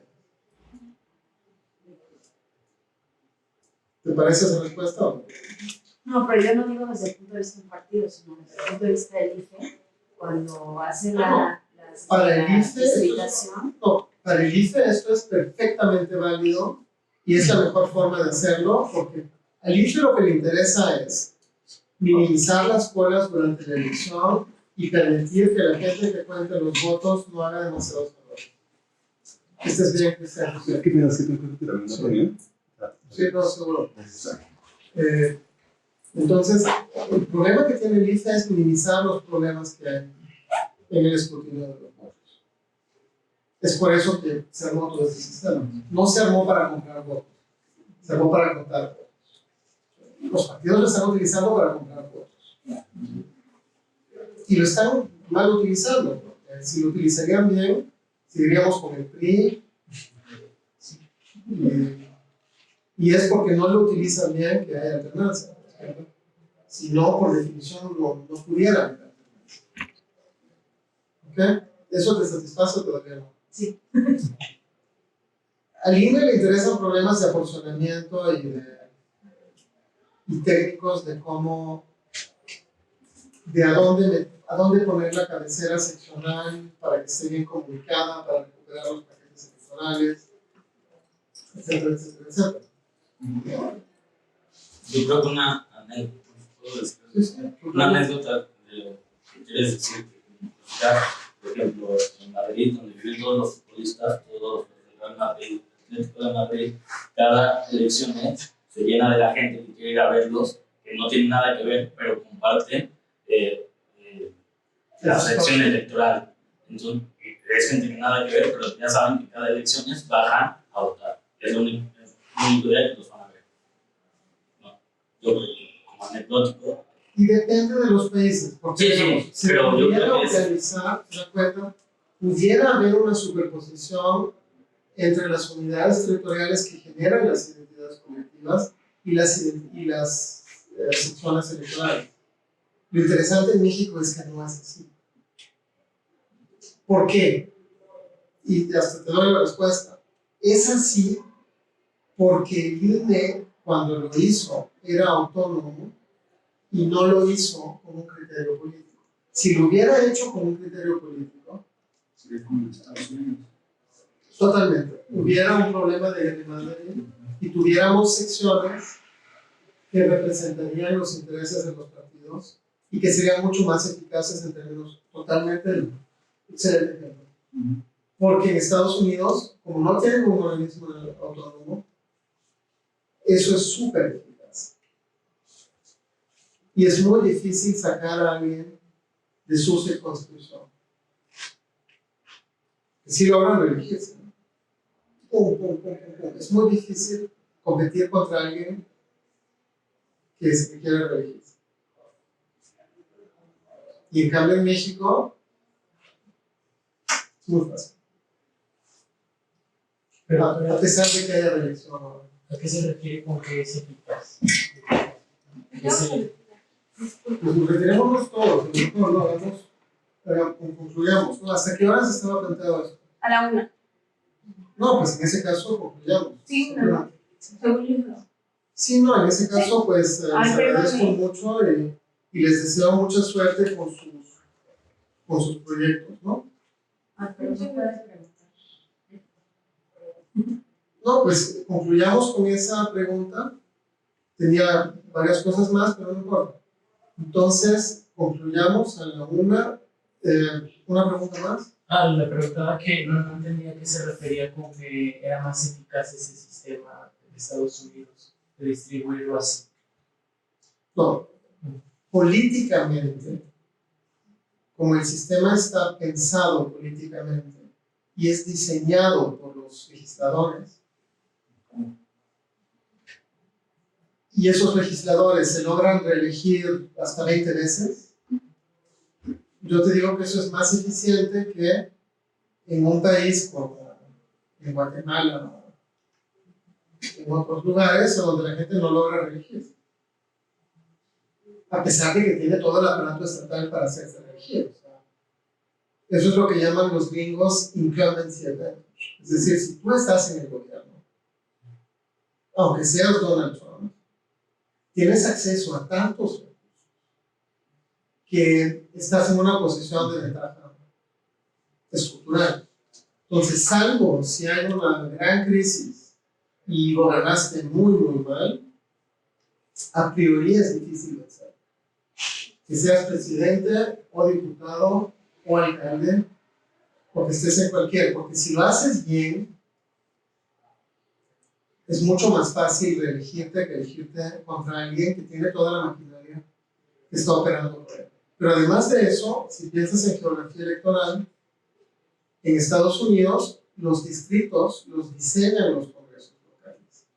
Es decir, que la mayoría republicana, la mayoría demócrata, diseña los distritos.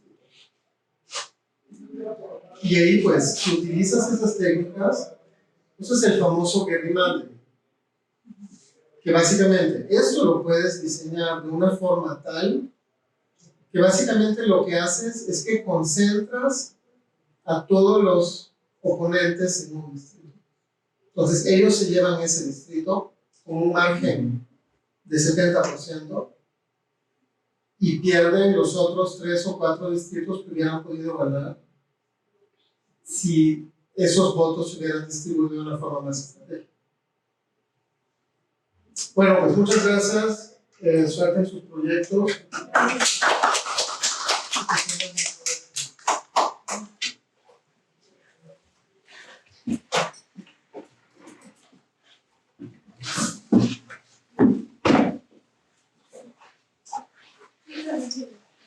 Pues bien, suerte.